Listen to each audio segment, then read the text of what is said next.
안녕하세요. 횃불재단의 이경석 목사입니다.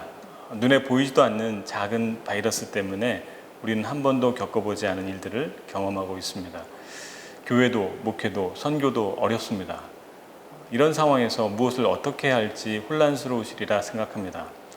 지난 43년 동안 한국교회 영적 리더들을 세우고 섬기고 이끌어온 횃불재단은 포스트 코로나 시대의 교회와 목회를 주제로 오늘부터 12주 동안 24분의 강사님들을 모시고 특별한 강의를 제공해 드립니다. 온라인으로 진행되는 횃불회를 통해 이 어려운 시기에 미래를 잘 준비하시길 소망합니다. 이 시간에는 먼저 43년 전에 횃불재단을 시작하신 분을 소개해 드리려 합니다. 나라와 민족을 위한 구국 기도 모임으로 시작하셔서 오늘의 횃불회에 이르기까지 한국 교회와 세계 복음화에 대한 열정과 사랑으로 섬기고 계신 분입니다.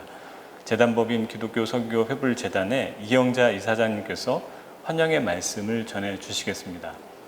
환영의 말씀 후에는 오늘 개강을 위해 안산제일교회 원로 목사님이시고 횃불회 고문으로 섬기고 계신 고훈 목사님께서 기도해 주시겠습니다.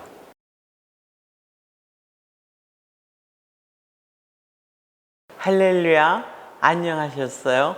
전국에 계신 횃불 회원 그리고 목회자 여러분, 횃불재단의 이사장 이영자입니다. 이렇게 화상으로 전국에 계신 목회자 여러분들을 만나게 되어 정말 반갑습니다. 그리고 전국 16개 횃불회를 이끌고 계시는 각 지역 횃불회 회장님들, 부회장님들, 그리고 총무님들과 임원 여러분들께 감사드립니다. 여러분들의 수고와 헌신으로 오늘 온라인으로 횃불회를 개강할 수 있게 되었습니다. 다시 한번 진심으로 감사드립니다. 꿈에도 생각지 못했던 코로나19로 인해 교회도 목회도 많이 어려우신 줄 압니다. 3차 세계대전에 비유하는 코로나19의 창궐은 우리의 일상을 거짓말처럼 바꿔버렸습니다. 이런 상황에 더해 대공황에 비견되는 경제 위기가 예측되고 곳곳에 지진과 홍수, 화산 폭발 등 자연재해 소식이 들려옵니다.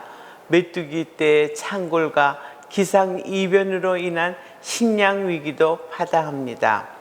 지금은 하나님의 긍휼과 자비하심이 어느 때보다 간절한 시기입니다. 코로나19로 모든 게 중단된 상황은 평범한 일상이 얼마나 경이로운 것인지 우리 모두에게 일깨워줬습니다. 회중 예배의 중단은 좋은 시설과 준비된 순서로 한자리에 모여 예배하는 것이 얼마나 큰 특권이었는지 다시 생각하게 합니다. 우리는 과연 코로나19 이전으로 다시 돌아갈 수 있을까요? 이런 시간을 겪어보니 우리 각자가 예수님의 보혈로 세우신 성전이라는 사실이 얼마나 소중한지 모르겠습니다. 우리 모두는 예배자이며 성전입니다. 그래서 어떤 상황 속에도 하나님께 예배하고 하나님을 찬양해야 한다고 믿습니다. 또 우리를 통해 계속해서 복음이 전해져야 한다고 믿습니다. 이 위기는 단시일 내에 끝나지 않을 듯합니다. 코로나19의 처음 시작도 갑작스러웠지만 최근 들어 2차 유행의 조짐도 갑작스럽습니다. 그리고 3차 유행을 예측하는 전문가들도 많습니다. 모든 것이 걱정스럽지만 이런 상황 속에서도 언제나 그렇듯이 하나님의 특별한 계획이 있으시다고 믿습니다. 그래서 우리는 다시 용기를 가질 수 있습니다. 이번 학기는 12주 동안 유튜브를 통해 실시간으로 방송되는 온라인 횃불회로 모입니다. 강의를 위해 지난 여름 동안 여러 목사님들과 전문인들이 성실하게 준비하시고 촬영해 주셨습니다.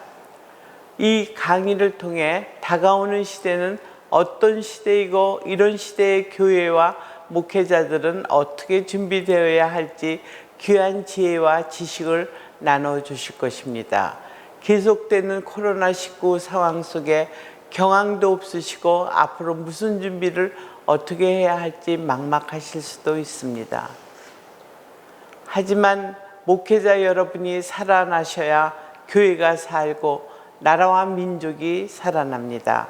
이 사실을 기억하시고 힘내시기 바랍니다. 이번 온라인 횃불에 참여하기로 결정하신 것은 정말 잘하신 일입니다.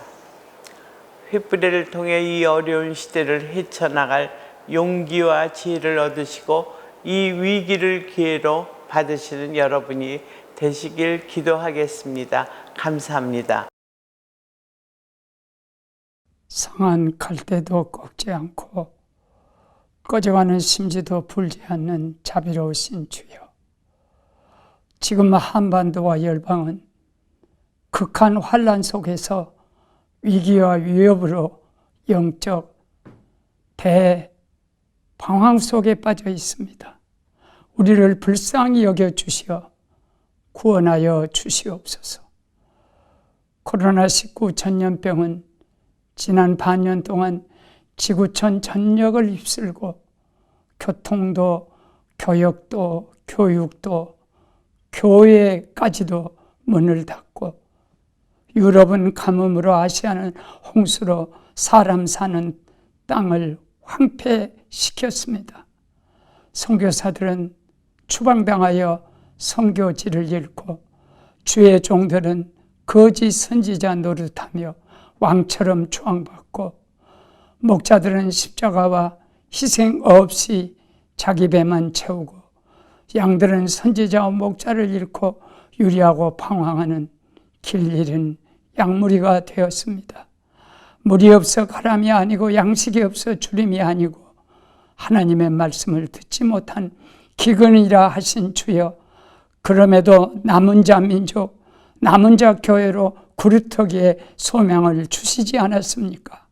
오직 8,500만 한민족 복음화와 세계 땅끝까지 사도행전 1장 8절 복음의 선교를 위해서 주님이 친히 세우신 한반도의 횃불재단과 16개 횃불지혜와 아직 깨어있는 1000여 명의 기도원 용사 위에 오늘 성령의 기름을 채워 복음의 빛을 뜨겁게 발하게 하시옵소서.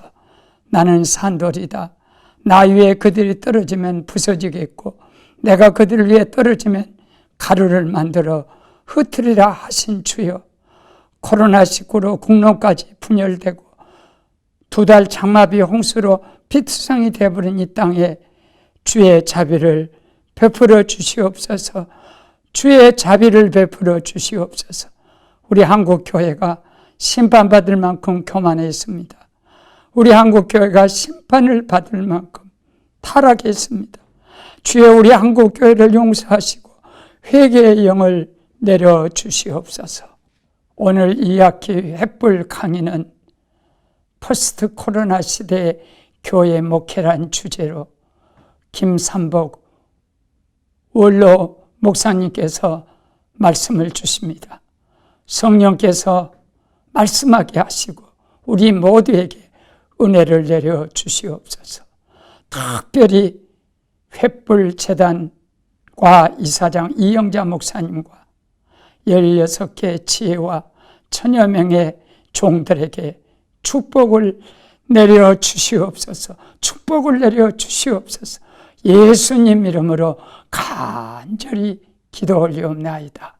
아멘. 근본 온라인 횃불회는 포스트 코로나 시대의 교회와 목회라는 주제를 3개의 소주제로 다루게 됩니다. 코로나19 이후의 세상, 그리고 4차 산업혁명, 언택트 시대 목회, 그리고 마지막 시대를 준비하는 교회라는 소주제입니다. 오늘부터 3주간은 코로나19 이후의 세상이라는 소주제로 강의가 진행됩니다. 온라인 횃불회의 첫 번째 강의를 해주실 분은 할렐루야 교회의 원로 목사님이시고 횃불 트리니티 신학대학원 대학교의 명예총장이시며 횃불회 고문으로 섬기고 계신 김상복 목사님이십니다. 포스트 코로나 시대를 전망하며 라는 제목으로 강의해 주실 때 하나님의 크신 은혜가 있으시길 바랍니다.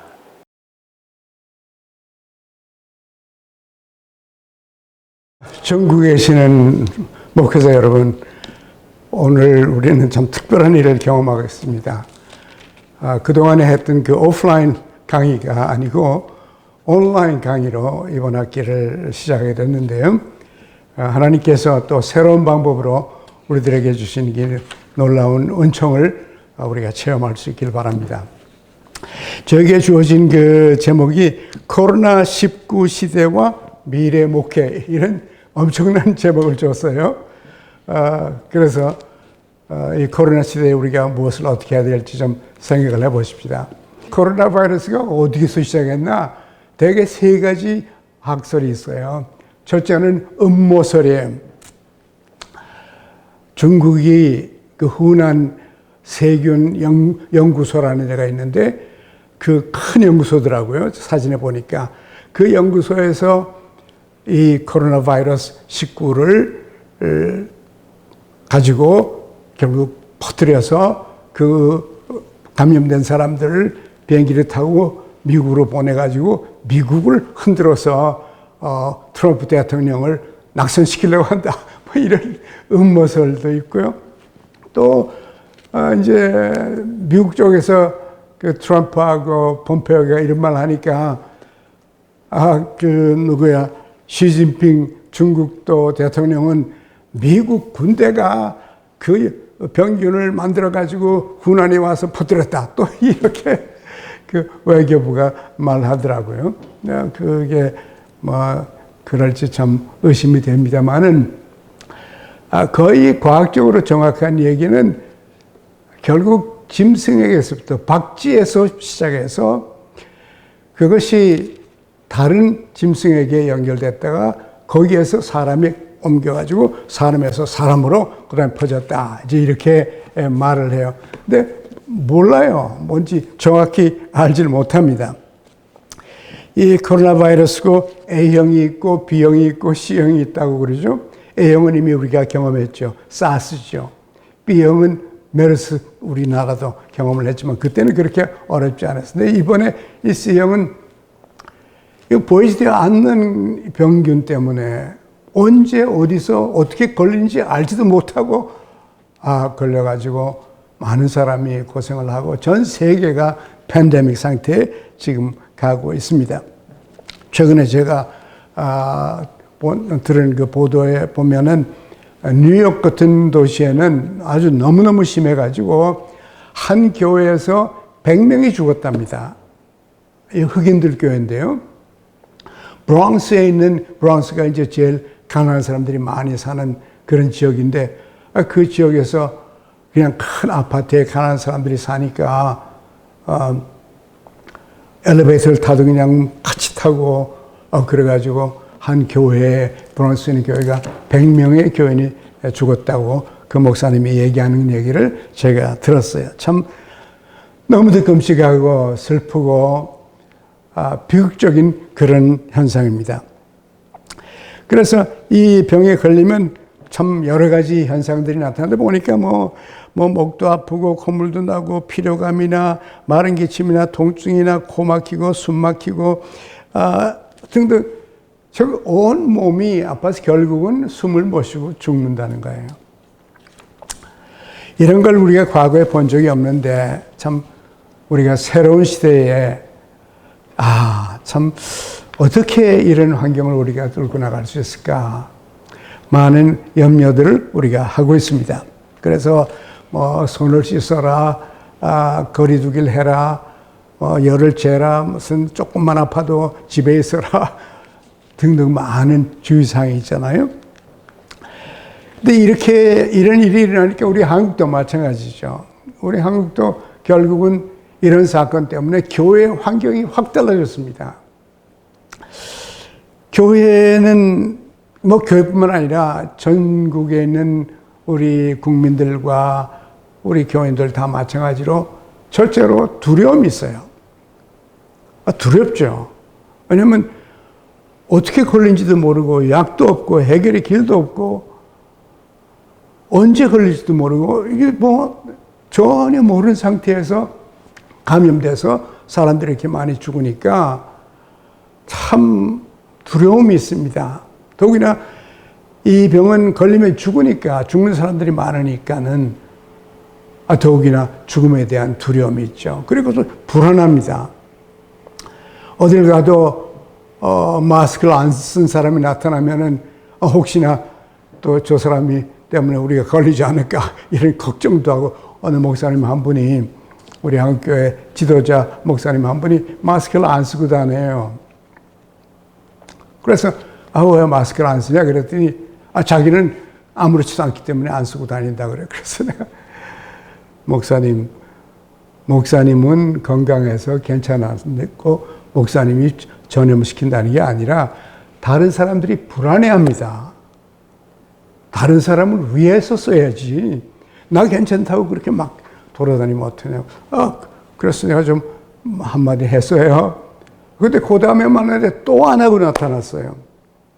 그래서 또 말했습니다.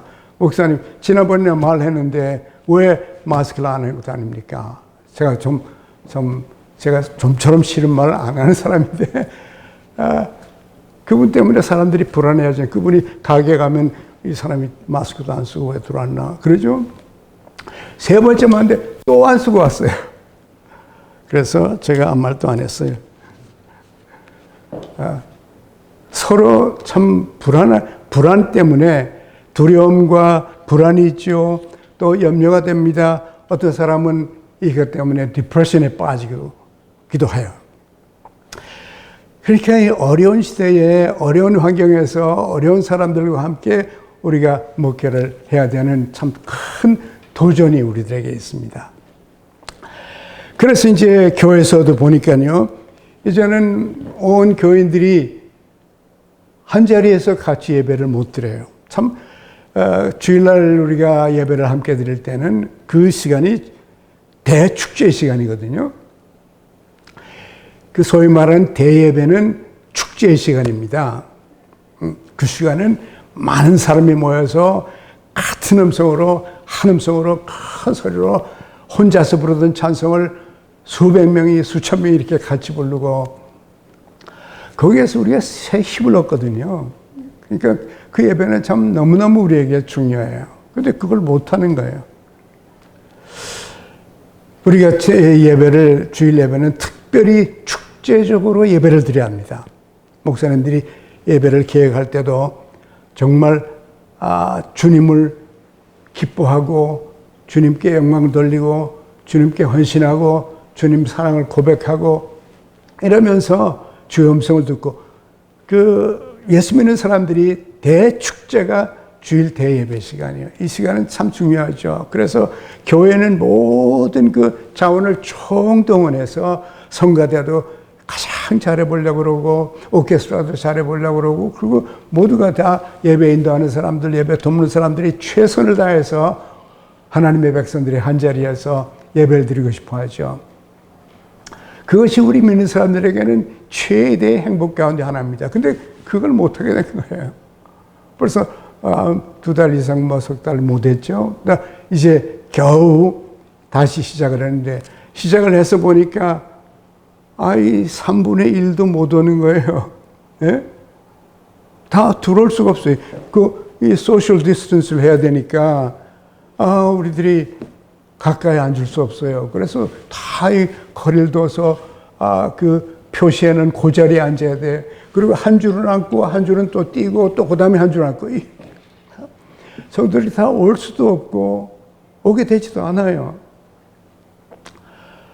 그리고 마스크를 하고 찬송을 하니까, 이 호흡 소리 때문에 찬송을 제대로 할 수 없어요.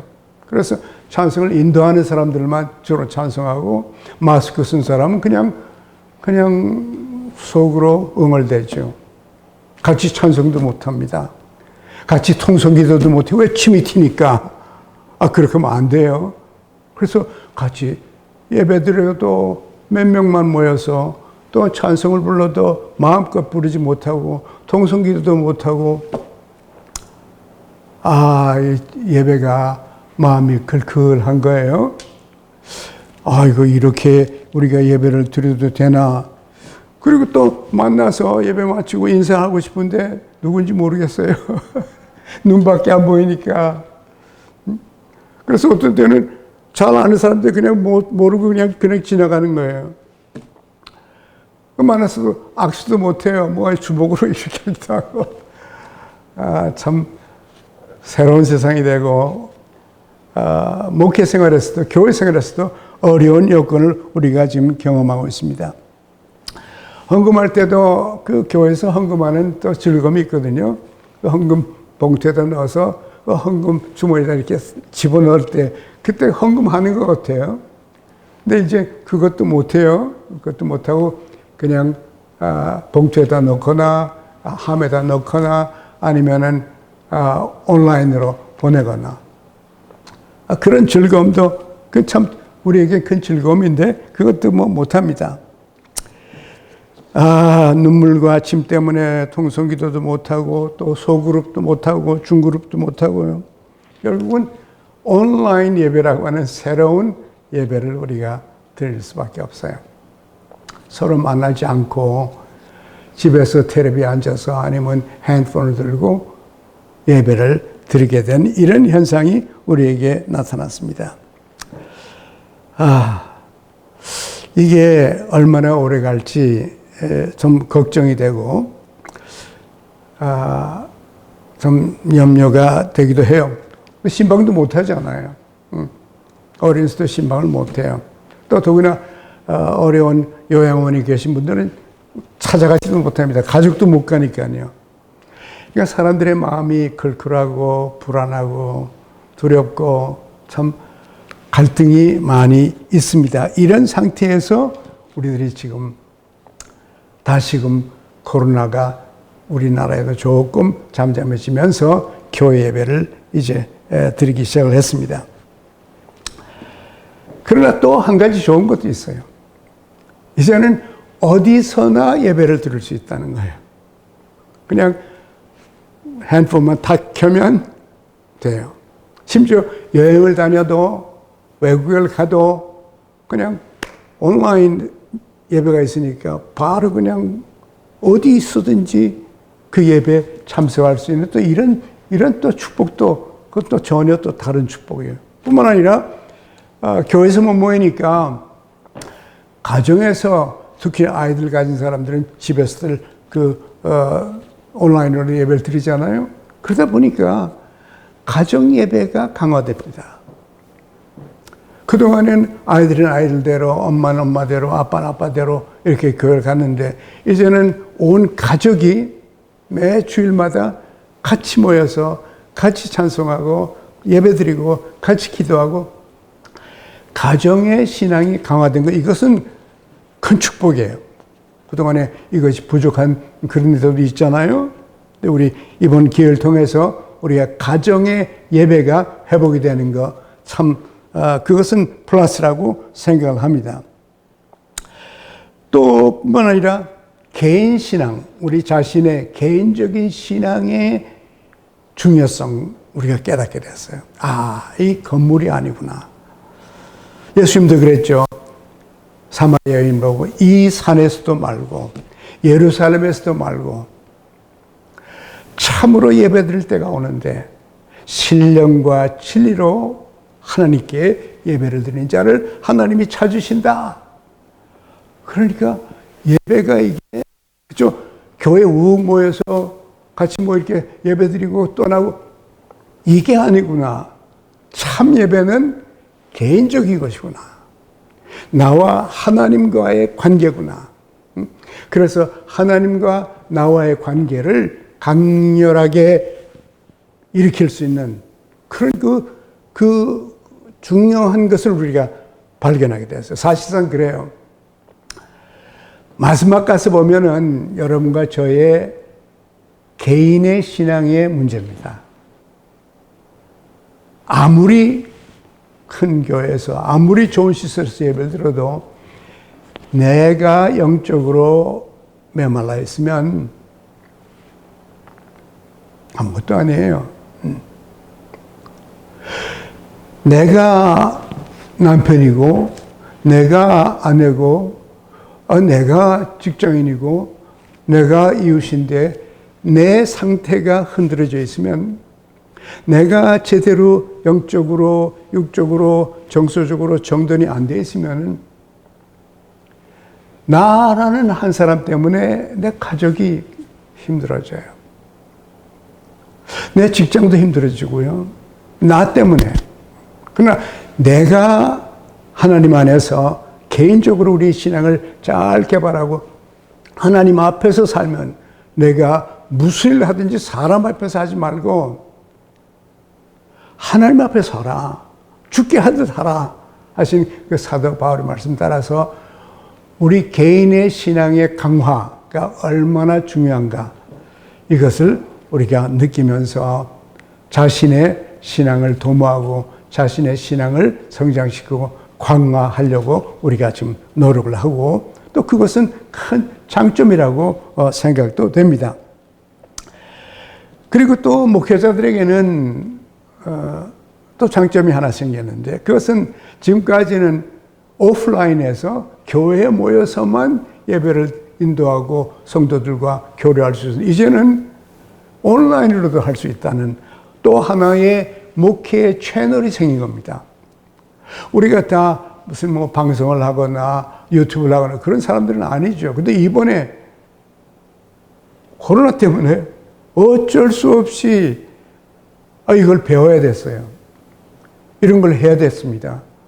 그래서 어떤 교회 내가 보니까 좀 잘하고 어떤 목사님 좀 잘 못하고 뭐 그런 것도 있어요. 그러나 시작을 해서 이제 모든 목사님들이 이 미디어 시대에 온라인으로 하나님 말씀을 전하고 상담을 하고 성도들을 목회해 나가는 이런 새로운 채널이 생겨서 우리가 서울에 살면서도 로스앤젤레스나 어디 태국에 있는 사람들에게도 유익을 줄 수 있는 목회 영역이 확 세계로 퍼졌다는 겁니다. 이것은 우리 목회자들에게 좋은 도전이고 여러분과 제가 이제 새롭게 잘 개발해서 지금은 참 아마추어지만은 반복하면서 또 배워가면서 새로운 그 미디어의 사역 방법을 잘 개발해서 교회들마다 훌륭한 새로운 미니스트리가 나타나면은 그게 우리 교회뿐만 아니라 전국으로 전 세계에 유익을 줄 수 있는 그런 또 우리의 사역의 확장도 보이기도 합니다. 근데 이런 모든 환경을 우리가 보면서 몇 가지 교훈을 우리가 얻어야 될 것으로 생각해요. 이 코로나19 바이러스와의 그 전쟁은요, 우리들의 영적인 전쟁하고 비슷해요. 어떻게 비슷하나? 이 병균이 안 보여요. 우리는 보이지 않는 적과 보이지 않는 악과 보이지 않는 병균과 싸우는 거예요. 우리의 싸움은 보이는 전쟁이 아니고 보는 것을 보고 전쟁하는 것이 아니라 보이지 않는 그 세력과 싸우면서 가는 것이 우리 믿는 사람들의 신앙생활이고 그게 목회입니다. 어떤 때 교회 안에 무슨 문제가 있어도 어떤 때는 우리가 그 사람을 봅니다. 왜 저 사람이 저러냐, 저 사람이 좋다, 저 사람이 밉다 이렇게 그 사람을 보는데 사실은 그 사람을 볼 것이 아니라 그 사람 뒤에 있는 보이지 않는 영이 있다고 말해요. 더욱이나 이제 우리가 뭐 여러 미디어를 통해서 이미 알지만은 목회자가 인기가 올라가고 유명해지면 극히 조심해야 됩니다. 복음을 잘 전하고 목회를 잘 하는 목사를 그 마귀가 가만두겠어요? 절대로 가만두지 않습니다. 잘하면 잘할수록, 좋으면 좋을수록, 영향이 있으면 있을수록 마귀는 우는 사자와 같이 보이지 않아요. 마귀와 악한 영들은 보이지가 않습니다. 어디 있는지도 몰라요. 알 수가 없습니다. 공격을 받고 나서 쓰러진 다음에야 이 사탄의 공격이구나. 이렇게 우리가 느끼는 거예요. 그래서 이번에 이 코로나 바이러스를 통해서 우리가 알아야 되는 것은 이 코로나 바이러스와의 전쟁이 우리의 영적인 전쟁하고 똑같구나. 똑같구나. 사도 바울이 그랬잖아요. 에베소 6장 10절에서부터 보면은 제가 읽어드릴게요. 우리 잘 아는 성경이죠. 정말로 너희가 주 안에서와 그 힘의 능력으로 강건하여지라. 우리가 영적인 전쟁을 하려면 강해야 됩니다. 강건해야 됩니다. 힘이 있어야 됩니다. 그런데 그 힘을 내 지식의 힘이나 내 개인의 능력이나 내 인기나 그거 가지고 영적인 결과는 안 나타나요. 영적인 결과와 열매는 주 안에서 주님으로부터 힘의 공급을 받아야, 주님의 능력의 공급을 받아서 그 능력의 힘을 가지고 목회를 할 때 거기에 힘이 나타나지. 내가 무슨 대학을 나왔다, 좋은 신학교를 나왔다, 학위가 몇 개다. 그거하고 막상 영적인 전쟁하고는 상관이 없어요. 그건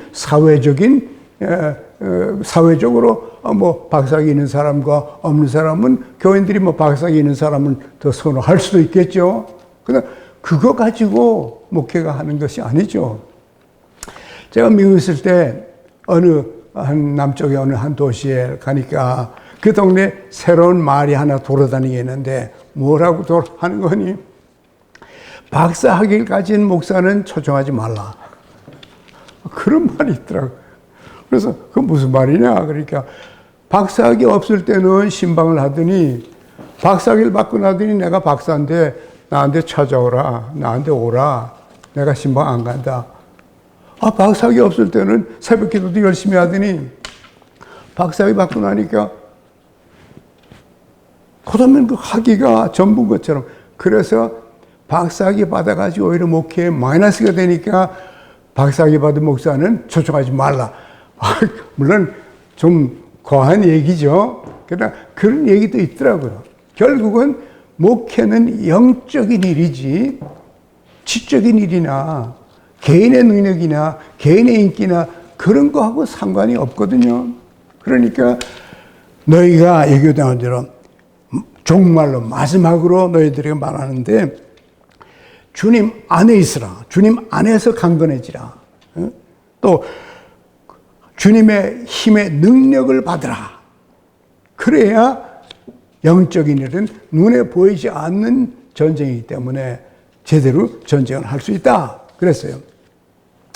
마귀의 계계를 능히 대적하기 위하여 하나님의 전신갑주를 입으라. 이건 전쟁에서 우리들이 철저하게 준비하고 철저하게 무장되지 않으면 보이지 않는 적과 싸우다가 우리가 그냥 그대로 나가 떨어지는 거예요. 그렇습니다. 악령의 공격에 맞서기 위해서는 완전 무장을 해야 된다. 지금도 코로나 바이러스 그렇죠. 누가 잘 걸리나?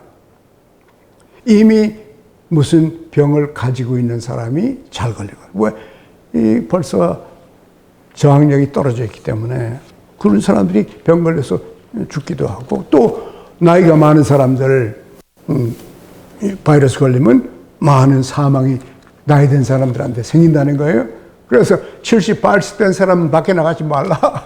이렇게까지 말하잖아요. 왜 몸도 약해지고 여러 약해지니까 이 건강하지 않으면 이 전쟁에서 이길 수가 없어요.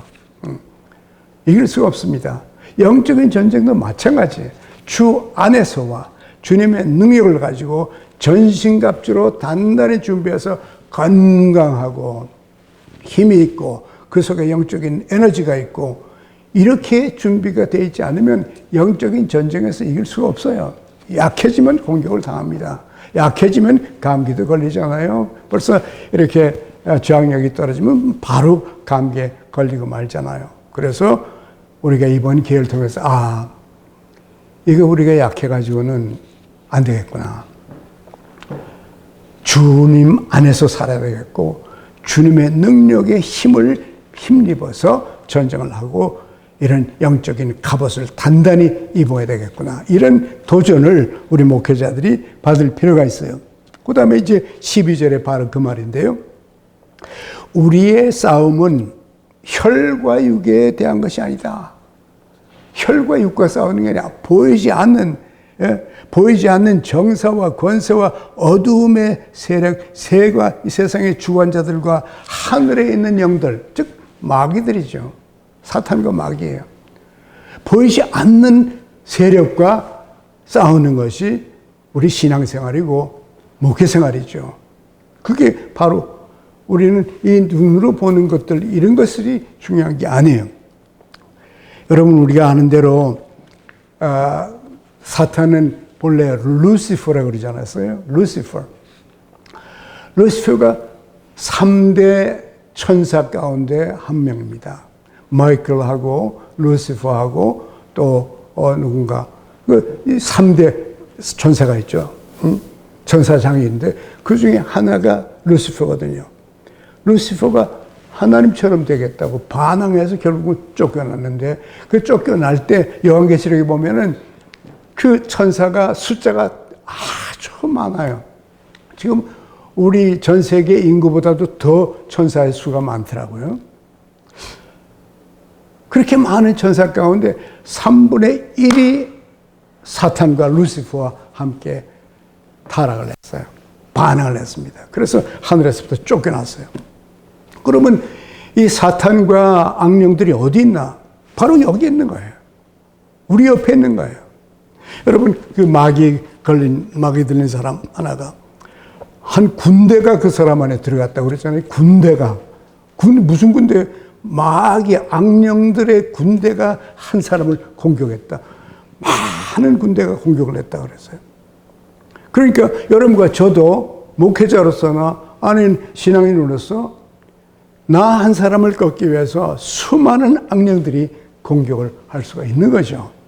그래서 우리는 이번 이 코로나를 통해서 우리가 영적으로 큰 도전을 받습니다. 야, 우리 정말 참 조심해야 되겠다. 정말 조심해야 되겠구나. 심지어 예수님 경고하셨죠. 적그리스도가 나타나고 거짓 선지자와 선생들이 나타나가지고 심지어 우리를 속이려고 할 텐데 심지어 택한 자라도 그랬어요. 택한 자라도 속이려고 택한 자마저도 공격을 하려고 그렇게 달려들 것이다 하고 말세에 그런 일이 일어날 것이라고 그래요. 그래서 말세에 있어서 우리가 신앙생활하는 것은 과거 언제보다도 훨씬 더 깨어서 정신 차리고 우리의 적이 누군지, 우리가 전쟁하는 것은 눈으로 보는 이 사회와 사람들이 아니고 그 사람과 사건들 뒤에 있는 악한 영, 그 수많은 악령들과 우리가 싸운다는 것을 이런 기회를 통해서 우리가 한 번 더 깨달으면 참 좋겠어요. 그런데 이제 이 전염병이 퍼지잖아요. 근데 그 전염병이 성경에 많이 나타나요. 특히 신명기 27장, 28장에 보면은 27장은 하나님의 축복이에요. 하나님을 잘 섬기고 경외하고 순종하고 살면은 이런 복을 주겠다. 근데 만약에 하나님을 저버리고 불순종하고 범죄하면 이런 재앙이 나타날 것이다. 그런데 그걸 보니까요. 하나님의 축복과 그 저주가 한 5대 1쯤 돼요. 축복은 이만큼인데 축복의 얘기는 이 경고의 얘기는 이만큼 돼요. 저 왜 그렇게 많을까? 왜 그렇게 신명기에 그 저주에 대한 그 고통에 대한 것이 구절이 왜 이렇게도 많을까? 그걸 쭉 읽어보니까 사람은 영적으로 하나님을 떠나고 약해지고 쓰러지기가 딱 알맞는 사람들이에요. 인간은 약해요. 인간은 약합니다. 세 가지 적이 있어요. 인간에게 영적인 적이 있는데 첫 번째 적은 나 자신이에요. 내 안에 있는 죄성입니다. 이 죄성은 죽지 않았어요. 우리가 거듭나서 구원 받았지만은 죄성이 완전히 없어진 게 아니에요. 내 죄성은 내 속에 아직도 있어요. 그래가지고 이 죄성은 밖에서 유혹이 오면 막 따라가려고 그래요. 우리 속에서, 우리 자신이 그러는 거죠. 우리 적이에요. 우리 죄성은 우리 적입니다. 그래서 우리가 이 죄성을 죽여야 돼요. 그리고 죄 습관을 죽여야 됩니다. 그래서 우리를 성결케 거룩하게 만들지 않으면 밖에서 유혹이 올 때 견뎌낼 수가 없어요. 여기나 우리가 이미 잘 아는 얘기들 가운데서도 미국에도 아주 세계적인 목사들이 뻥뻥 넘어가는 걸 보면서 어떻게 저런 훌륭한 목사가 쓰러지나. 막 이야기 시험에 드는 거예요. 저렇게까지 훌륭한 목사가 쓰러지면 어떡하나. 전 세계 목사님들이 저런 분들을 바라보고 저분들의 강의를 듣고 저분들의 책을 읽어왔는데 그분이 탁 쓰러지니까. 왜? 그 목사 속에도 죄성이 있거든요. 이 죄성은 밖의 죄성이 유혹을 하면은 금방 호응할 그런 가능성이 있어요. 그래서 우리 자신의 죄성 자체가 우리의 적이에요. 극히 조심하고 극히 컨트롤해서 통제하고 죄성을 계속 약화시키지 않으면 언제 내 죄성이 튀어나와서 나를 쓰러뜨릴지 알 수가 없어요. 그 첫 번째 적이요. 첫 번째 바이러스요. 두 번째 바이러스는 세상이에요. 이 세상. 악한 제도와 가치를 퍼뜨리고 있는 이 세상이, 우리 예수 믿는 사람, 우리 한국도 그렇잖아요. 우리 믿는 사람들이 겨우 20%가 채 안 됩니다. 그러면 80%가 안 믿는 사람들이에요. 세상이에요. 세상의 가치관을 가지고 살아요. 우리는 세상의 가치관을 사는 사람들에게 빽돌라 쌓였어요. 완전히 포위당해서 살고 있거든요. 그렇습니다. 이 세상은 우리를 계속 유혹하고 공격하고 우리를 넘어뜨리려고 우리 병들게 만들고 결국 우리를 죽이려고 달라들어요. 나 자신의 죄성, 그 다음에 이 세상, 그리고 가장 큰 적은 마귀예요. 사탄이죠. 사탄과 악령들이에요. 이 사탄과 악령들은요, 이 땅에 오래 살았어요. 우리는 70년, 80년, 90년, 요새는 뭐 100세까지 산다고 하는데 100세가 문제가 아닙니다. 이 악한 천사와 악령들은요, 창조될 시작, 그때부터 살아있었어요. 예? 그때부터 살아있어서 오늘까지도 그들은 죽지 않아요. 예?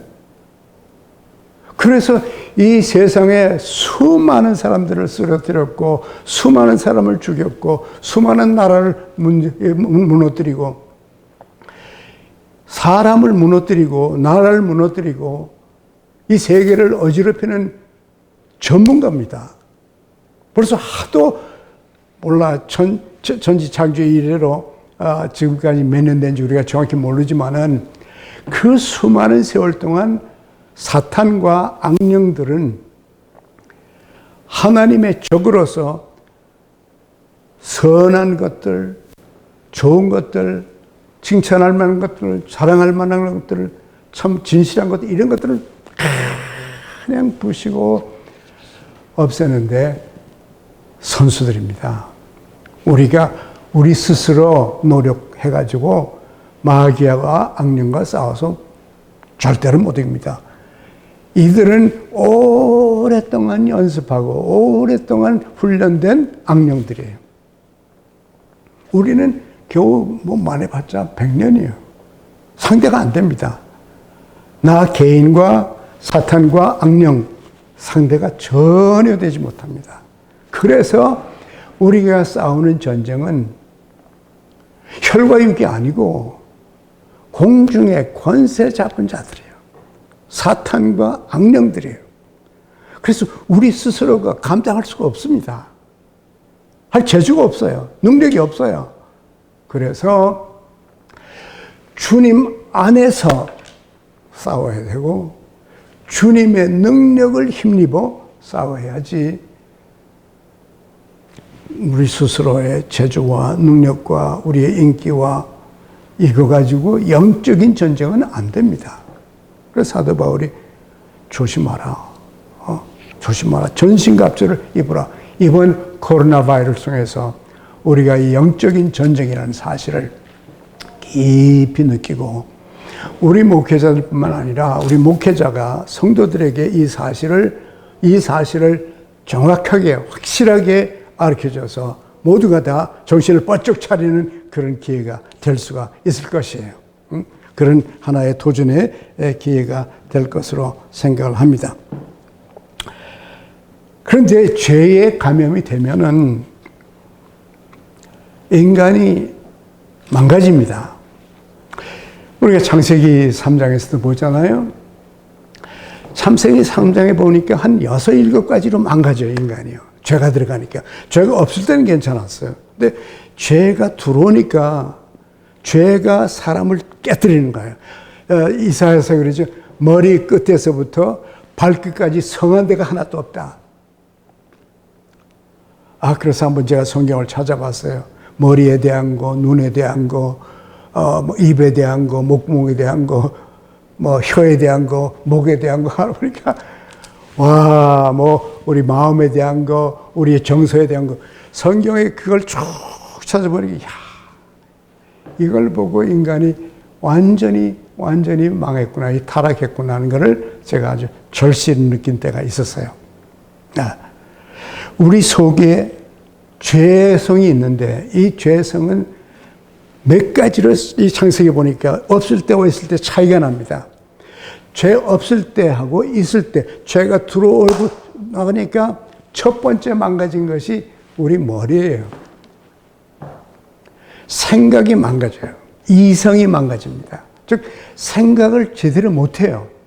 우리가 생각을 하나님의 마음에 맞게 하나님의 뜻을 따라서 하질 못해요. 엉뚱하게 딴 생각을 합니다. 생각에서 잘못이 생겨요. 예를 들어서 하나님이 물었죠. 아담아 너 어디 있냐? 너 왜 숨었냐? 그랬더니 아담이 하는 말이 저희가 벌거벗어서 두려워서 숨습니다. 벌거벗어서 부끄러워서 숨었대요. 하나님 모든 걸 다 보는데 어저께도 벌거벗었는데 가만히 있다가 왜 오늘 갑자기 그렇게 부끄러워하고 숨고 그러냐고 말이에요. 왜? 내 몸은 아무 문제가 없어요. 하나님이 잘 디자인해서 창조한 멋진 몸이에요. 내 마음이 생각이 잘못된 거예요. 보는 눈이 달라진 거예요. 그래서 우리 몸이 부끄러운 것으로 잘못된 것으로 치마를 만들어서 입어야 돼. 그런 생각으로 하나님의 세계를 제대로 보지 못하는 마음에 고장이 난 거죠. 그래서 그래서 이제 대학에서도 논리학을 가르치잖아요. 대학에서 왜 논리학을 가르치나? 생각의 오류가 많기 때문에 그래요. 생각의 오류가 한두 가지가 아니라 7, 8, 9가지의 생각의 오류가 있어요. 생각을 잘 못하는 거예요. 제대로 못해요. 그래서 이 생각을 바꿔줘야 해요. 그래서 로마서 12장 1절에도 그러죠. 내 마음을 새롭게 하여 변화를 받아라. 그래야 하나님의 선하시고 기뻐하시고 완전한 뜻이 무엇인지 내가 분별할 수 있다. 그런 겁니다. 생각의 변화가 나타나야 돼요. 근데 죄가 들어와서는 생각을 어지럽히는 거예요. 잘못 생각하니까 잘못 말하죠. 잘못 느끼죠. 잘못 행동하죠. 생각이 그러니까.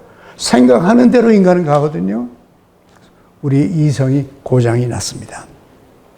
또 뿐만 아니라 감정이 고장이 났어요. 우리 정서가 파괴가 됐습니다. 죄 때문에. 그럼 정서도 고쳐야 되고 우리의 감정도 고쳐야 돼요. 이제 아담이 두려워서 어저께까지는 두려움이라는 게 없었는데 왜 오늘 갑자기 두려움이 생겨요? 없던 그 두려움이라는 감정이 생기는 거 말이에요. 짜증나고 불안해하고 두려워하고 초조하고 긴장하고 그런 것들이 지금 정신세계의 문제들 아니에요. 상담하는 사람들이 다 그것 때문에 문제 있잖아요. 그래서 감정의 혼란이 일어납니다. 죄성이 나타나면. 그리고는 또 영적인 거리두기가 생겨요. 하나님하고 멀어져요. 숨지 않아요. 예? 아담과 하와가 숨어요. 숨어버립니다. 전에는 하나님이 오시면 기쁘게 맞아서 만나서 좋다고 했는데 이제는 하나님하고 점점 멀어져, 점점 숨었다가 그 다음에 도망가다가 그 다음에 자기가 어디서 온지도 모르고 자기가 원숭이야 짐승한테 원숭이고 종족이라고 그러고 그러고는 하나님 믿다 그러면 죽이겠다 그러고 싸우고 미워하고 욕하고 공산주의가 그랬잖아요. 무신론이 그렇게까지 가는 거예요. 예. 영적인 거리두기가 생겨요. 문제가 생깁니다. 또 사회적인 문제가 생겨요. 사회적인 거리두기. 어저께까지 내 뼈 중에 뼈여 살 중에 살이라고 하던 그 아담이 자기 아내 보고 뭐라 그래요? 하나님이 나하고 살라고 준 저 여자 때문에 내가 먹었어요. 그리고는 그 여자를 블레임을 하는 거죠. 여자 탓을 하는 거예요. 뼈 중에 뼈가 저 여자가 돼버렸어요. 인간 사이가 깨지는 거죠. 죄가 들어오니까요. 예? 그뿐만이 아니에요. 보니까 또 육체적인 문제가 생겨요. 해산의 고통이 있죠. 질병이 있죠. 노쇠하죠. 마지막 가서 죽어요. 깨져서 마지막 가서 죽습니다. 죽는 것은 한 번 정해진 것이요. 그 다음에 심판이 오는데 육체적인 것. 환경도 마찬가지. 환경도 파괴해요. 어저께까지는 괜찮았는데 죄가 세상에 들어오니까는요. 가시와 엉겅퀴가 있는 거예요. 참 올해 장미가 얼마나 아름답습니까? 근데 장미도 조심해야 돼요. 예쁘다고 턱 잡았다 하면 가시가 푹 찔러요. 그런 세상이 된 거예요. 환경도. 그래서 이 자연 환경에 지금 재해들이 막 일어나잖아요. 다 망가지는 거예요. 이것을 회복하는 것이 예수 그리스도의 복음이에요. 지성적인 것, 정서적인 것, 영적인 것, 또 사회적인 것, 육체적인 것, 환경적인 것, 이것을 새롭게 만들어주고 새로운 삶의 그 진리를 가르쳐주는 것이 우리가 하는 목회 생활이죠. 그러면 이런 것들을 우리가 잘 이해하고 우리가 이해를 잘 해야 정확하게 알아야 우리가 목회를 할 수가 있어요. 죄 바이러스를 완전히 치유하는 백신이 이미 있었습니다. 벌써 2000년 전에 하나님의 아들 예수님께서 오셔서 이 죄의 백신을 만드셨어요. 십자가 위에서 피를 흘려서. 그 피로 우리들한테 다시 그 피를 통해서 우리가 새로운 그리스도의 피를 받아서 새 사람이 되고 새 생명을 얻게 된 것이죠. 근데 이것은 이미 끝났어요. 죄의 바이러스는 온 인류가 감염이 됐는데 모든 사람들이 전부 다 예수 그리스도의 십자가의 백신이 있어요. 그래서 이 죽음에 이를 수 있는 이 죄의 바이러스에서부터 누구든지 다 해방을 받아서 새로운 생명이 되고 새 사람이 되고 새로운 피조물이 되고 새로운 하나님의 자녀들이 돼서 죄가 감당할 수 없는 그 영광스러운 백성이 되고 그 완전해지는 날이 우리에게 옵니다. 그리고 이 코로나 바이러스 때문에 환경은 많이 달라졌어요. 그런데 우리가 마지막으로 알아야 되는 것은 우리의 사역은 환경과 상관이 없습니다. 예수님 말씀하시기를 나를 믿는 자는 내가 하던 일을 너희도 하라 그랬어요. 코로나 있을 때는 하고 없을 때는 하고 좋을 때는 하고 그런 거 우리는 환경에 따라서 사는 사람들이 아닙니다. 목회자들은 환경이 좋든지 나쁘든지 상관이 없어요. 우리는 주님이 주신 일이 있어요. 주님이 하시다가 놓고 가면서 이제부터 너희가 하라. 3가지를 주셨어요. 복음을 전하고 진리를 가르치고 치유를 하라. 치유해서 도와주라. 마태복음 4장 23절 4절에 보면 예수님께서 3가지 했다고 딱 적혀 있어요. 내가 하던 일 이 3가지를 이제는 내가 이 땅에서 안 하니까 너희가 해라. 너희가 하되 복음을 전하고 진리를 가르치고 그리고 치유를 하라. 영적인 치유, 육적인 치유, 정서적인 치유, 환경의 치유, 많은 치유가 필요한데 이 치유의 이 3사역 Salvation, Sanctification and Service 구원과 성화와 변화죠. 그리고 섬김 이 3가지 사역을 너희가 맡겼으니까 내가 하겠다. 그러나 이제 내가 천국 가니까 못하고 이제는 너희가 하는데 너희가 너희 능력으로 하는 게 아니고 내가 성령을 보내줄 텐데 그 성령이 너희 안에 있으면 너희 안에 계신 그 성령께서 너를 도와줄 거다. 왜? 내가 성령의 도움이 필요해요. 필요하기 때문에 성령 없이는 영적인 결과는 안 나타난다. 연설을 잘할 수는 있어요. 노래를 잘할 수는 있어. 그러나 영적인 결과는 성령께서 하시는 거예요. 성령께서 역사하시려면 내가 구해야죠. 도움을 구해야 됩니다. 기도로 예수님이 2가지 말씀하셨어요. 내가 하던 일 너희가 하는데 2가지 방법을 알아. 첫째는 기도요. 둘째는 성령이요.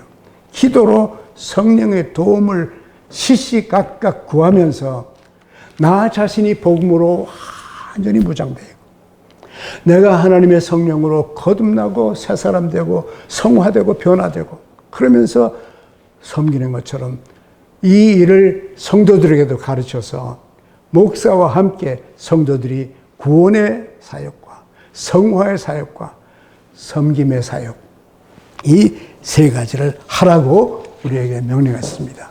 우리는 환경에 따라서 사는 사람들이 아닙니다. 환경이 뭐 좋아도 나빠도 그거하고 상관없어요. 우리는 주님이 하라고 주신 그 일을 구원의 역사, 성화의 역사, 그리고 섬김의 역사, 치유의 역사를 우리들이 잘 터득해서 우리 스스로가 먼저 앞장서서 성도들을 가르쳐서 성도들도 우리와 함께 이 3가지 3대 사역을 해야 됩니다. 그리고 마지막으로 우린 죽음을 두려워하지 않습니다. 제일 지금 코로나 바이러스 두려워하는 게 죽음이에요. 그러니까 예수를 믿어서 구원받은 하나님의 자녀는 이미 죽음을 넘어선 사람들이에요. 죽음이라는 것은 하나님 나라에 들어가는 아주 완전한 청정지역인 죄도 없고 바이러스도 없는 그 청정지역으로 들어가는 그 시간입니다. 우리는 그 시간을 기다리면서 사는 사람들이에요. 주님이 오시면 바로 갈 거고 주님이 오시지 않으면 우리가 갈 거고 그 가는 그 시간이 사실상 우리가 영화롭게 되고 완전하게 되는 그 시간입니다. 우리는 죽음에 대해서 염려 없어요. 죽음, 그리고 우리가 죽으면 주님을 직접 만나죠. 그분을 만나고 싶어. 그분을 사랑한다고 평생 그랬는데 또 거기 가면은 여러분이 좋아하는 사람들이 다 있어요. 아브라함부터 시작해서 다윗도 있고요. 느헤미야, 다니엘도 있고요. 그리고 여러분의 아버지도 있고 어머니도 있고 할머니도 계시고요. 땅에서는 상실이 있지만은 천국 가면은 얻는 게 많아요.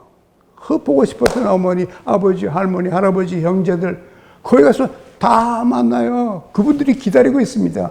여기서는 슬픔이 좀 있어요. 그러나 슬픔이 끝나는 그 순간에 기쁨으로 변하는 그 시간이 바로 우리의 죽음의 시간이에요. 그래서 죽음은 우리를 해칠 수가 없어요. 주님께서 죽음을 정복하셨습니다. 이미 정복하셨어요. 그래서 여러분 죽음에 대해서 전혀 두려워할 거 없습니다.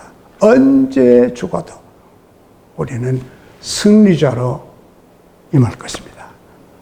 이 소망을 여러분과 제가 우리 성도들에게 잘 가르치고 우리 자신이 확신을 가지고 목회를 해서 여러분 때문에 여러분의 성도들이 큰 힘을 얻게 되길 바랍니다.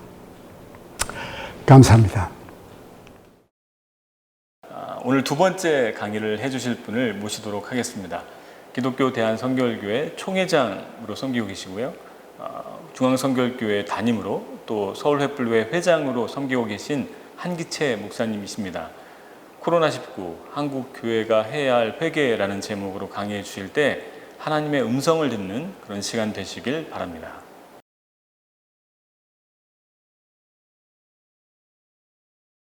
전국에 계시는 횃불회 회원 여러분, 안녕하십니까? 저는 중앙선교교회 한기채 목사입니다. 이 코로나19 상황이 목회 환경 또 생태계를 굉장히 바꿔놓는 것 같습니다.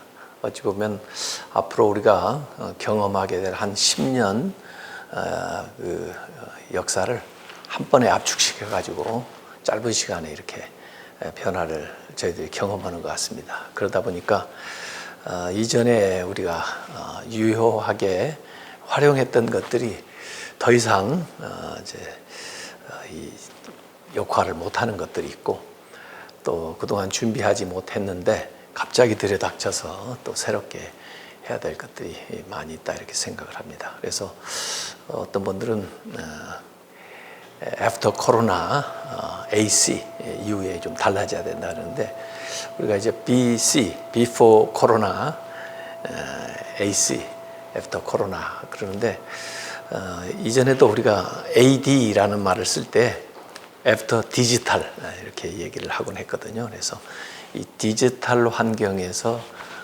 어떻게 효율적으로 그 하나님의 말씀을 전하고 목회를 할 것인가 하는 것들을 우리가 생각을 했는데, 그 시기가 아주 압축돼서 빨리 다가왔다, 이렇게 생각을 해야 될 것 같습니다. 그래서 기존에 우리가 하던 사역 외에 이 디지털 환경에서 또 유튜브나 줌이나 또 우리 카톡이나 이런 것들을 활용해서 우리가 그동안 준비했던 것, 또 그동안 생각했던 것들을 더 신속하게 이제 적용을 하는 그런 일들이 필요하다고 그렇게 생각을 하고 있습니다.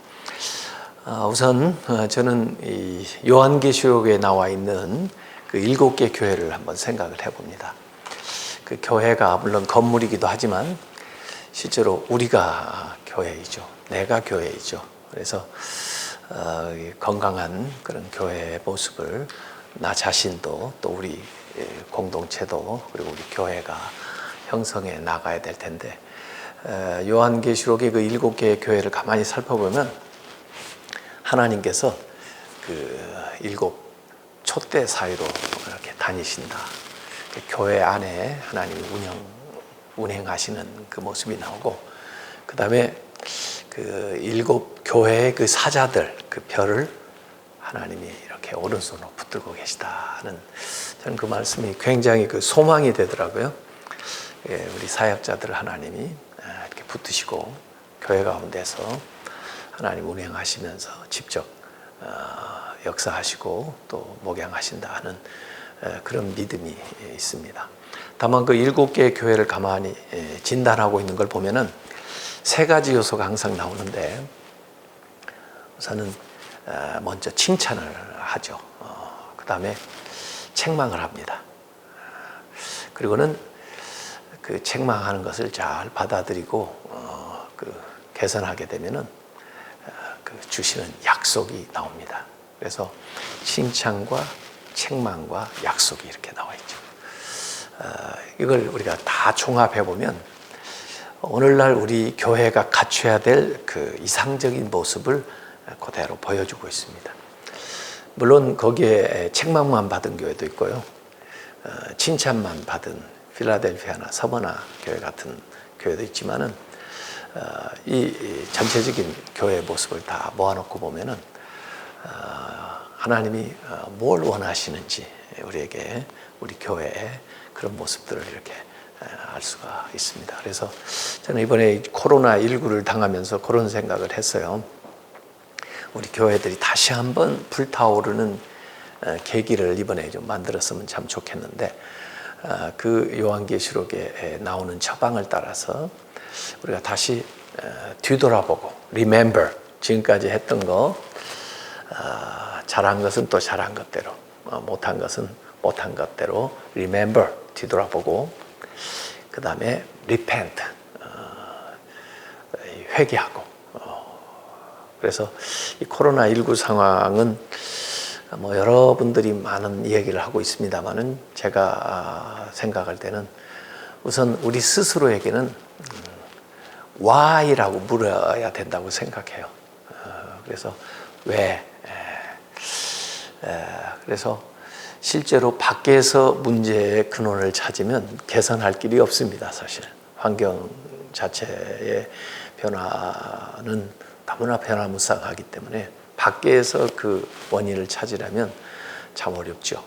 그리고 다양하죠. 근데 나에게서 why, 우리에게서 why를 찾으면 그 문제에 쉽게 해결책에 다가갈 수 있는데, 그렇게 묻고 자신의 그 잘못된 것들을 좀 회개하고 돌이키는 그런 기회가 됐으면 좋겠다는 생각이고요. 다른 사람들한테 적용할 때는 how, 어떻게 그 어려움을 당한 사람들에게 다가갈 건가, 어떻게 내가 도움이 될 건가, 어떻게 같이 힘을 합쳐서 이런 사태를 개선하고 또 이겨낼 건가.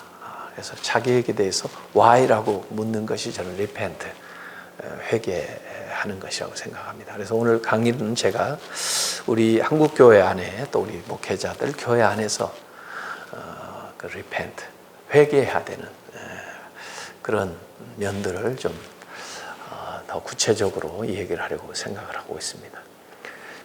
remember, 기억하고, repent, 회개하고, 그 다음에 recover, 다시 회복을 해야 되죠. 그렇게 해서 불타오르도록 그렇게 해야 되는데, 지금 상황에서는 제가 볼 때 아주 그 메가 처치, 큰 교회도 어렵다고 봅니다. 왜냐하면 그 거리두기 하면서 이렇게 교회에 모일 수 있는 게 건물의 그 스페이스가 한정이 돼 있기 때문에 그 뭐 10,000명, 20,000명 모이던 교회들이 그 건물 안에 그 모일 수 있는 인원이 아마 1,000명, 2,000명도 모이기 힘든 그런 상황이 지금 되고 있어서 큰 교회가 좀 어렵고, 그 다음에 아주 작은 교회도 좀 어렵다고 봅니다.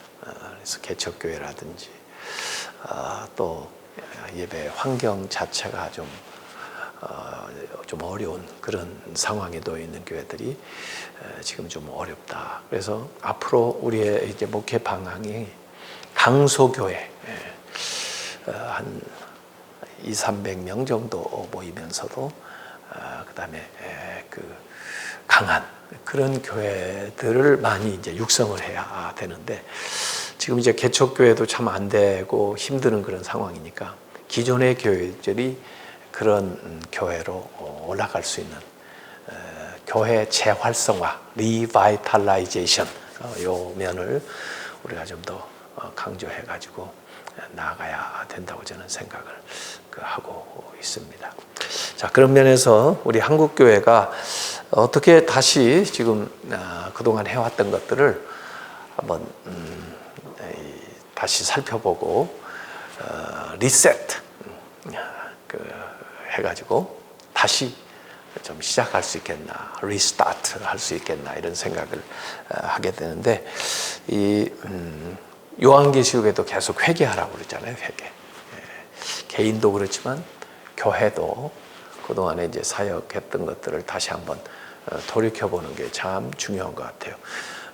정말 우리 초대교회의 모습을 한번 생각을 해보면, 그 초대교회는 모이기를 힘쓰기도 했지만 또 흩어지는 교회였거든요.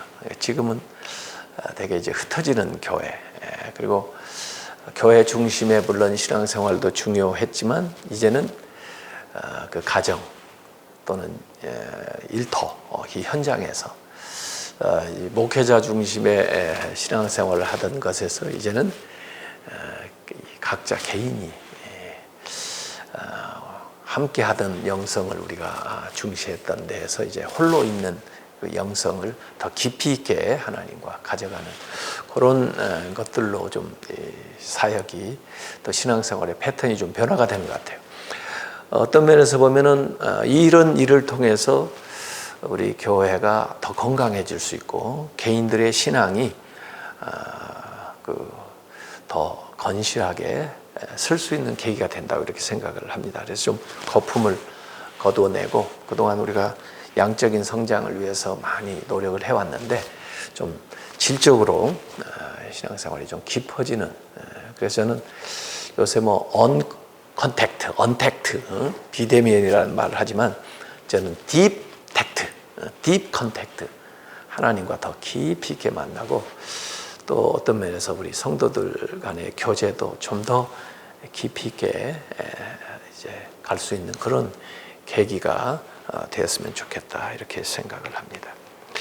우선 저는 우리 한국교회가 이번 기회에 한 7가지 정도 좀 회개하고 나아가야 되겠다 이렇게 해서 요사이 그 운동을 좀 일으키고 있습니다.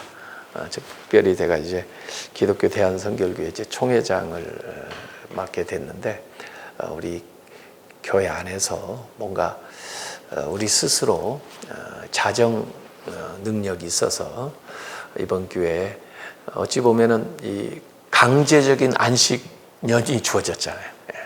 다 쉬지 못하고 그냥 계속해서 달려나가고 또 성장 발전 뭐 이렇게 바쁘다 보니까 전 지구적으로 동시에 딱 지금 뭔가 안식할 수 있는 시간이 주어졌는데 그냥 마냥 앉아서 언제 이 사태가 끝나냐 그렇게 생각하기보다는 이 주어진 이 안식 때에 정말 뭐 육신적으로도 좀 쉬고 그러면서 자신을 이렇게 돌아보면서 영적으로도 좀 회복하고 교회들이 좀 새로워지는 기회를 가졌으면 좋겠는데요. 제가 7가지 우리 한국교회가 회개해야 될, 특별히 이제 우리 목회자들이 앞장서서 정말 회개하고 고쳐야 될 것들을 그동안 생각을 했습니다. 우선 저는 한국교회, 제가 기독교 윤리학을 공부한 사람으로서 쭉 목회 윤리도 가르치고 그랬는데 한국교회 영적 남용이 심각하다 이런 생각을 하고 있습니다. Spiritual abuse, use 앞에다 앱을 붙이면 abuse, 잘못 사용한다는 거죠. 모든 힘은 남용될 위험성이 다 있습니다. 권력도 잘못 쓰면 권력 남용이라고 그러죠.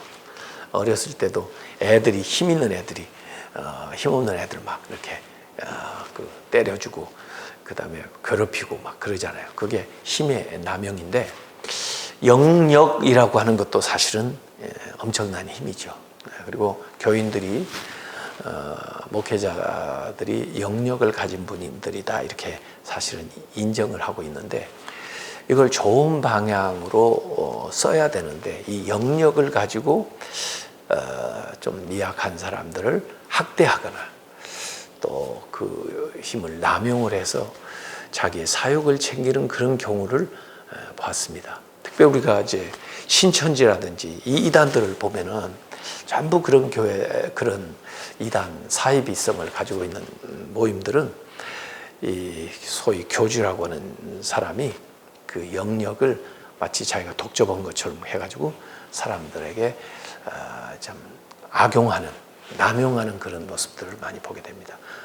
특별히 이제 그런 모습 가운데 이 권위주의에 사로잡혀가지고 자신의 뜻대로 사람들을 움직이고 조종하고 조작하려고 하는 그런 권위주의 면들.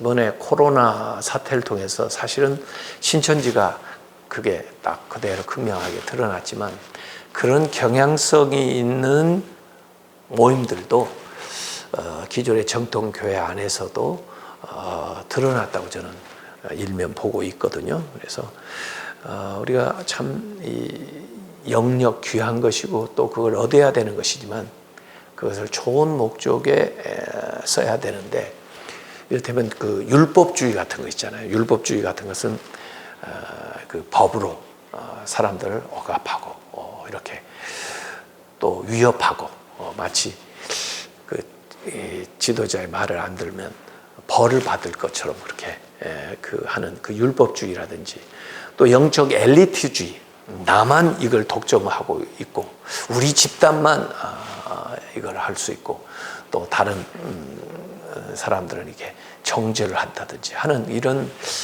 영적 남용이 좀 심각하다. 저는 그렇게 생각을 하고 있습니다. 그래서 그것들을 우리가 이번 기회에 좀 회개하고 고치지 않으면 좀 어렵다.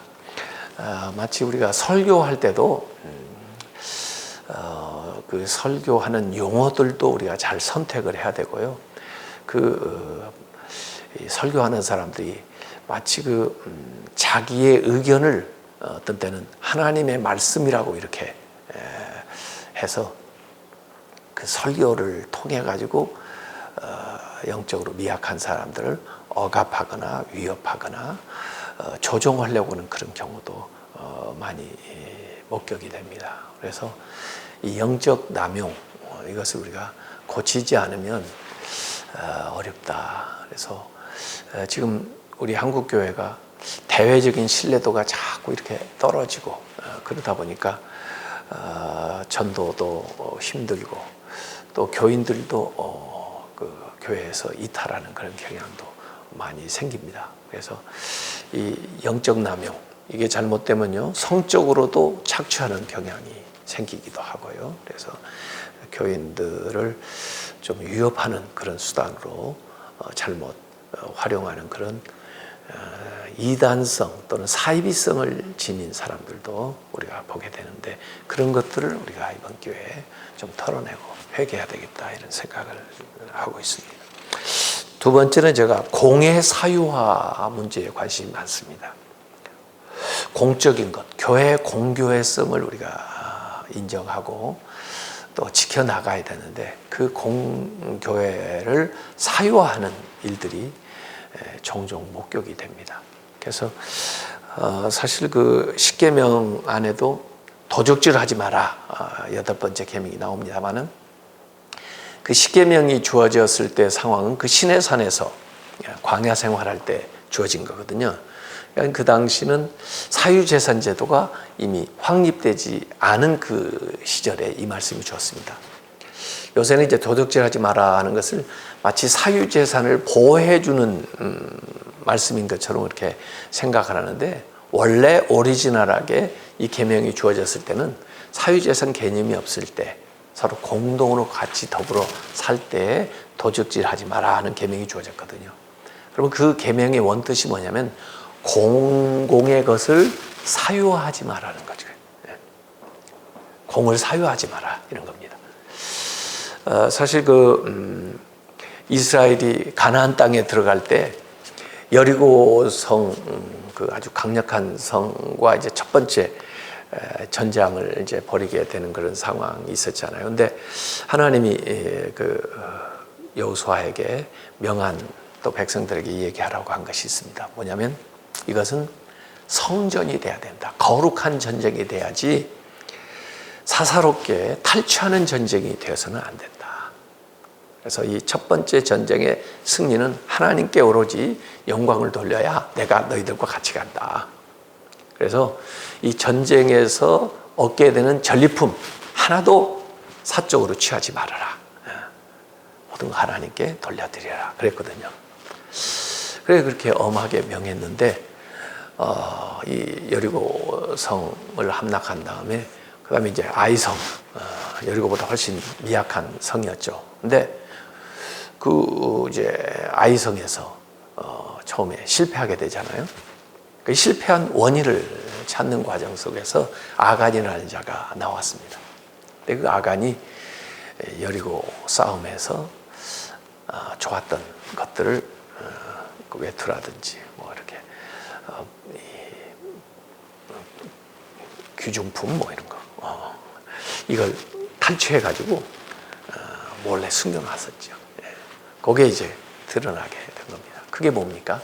공을 사유한 겁니다. 하나님이 주신 승리를 사유한 거죠. 성전, 거룩한 전쟁을 탈취하는 전쟁으로 전락시킨 것이죠.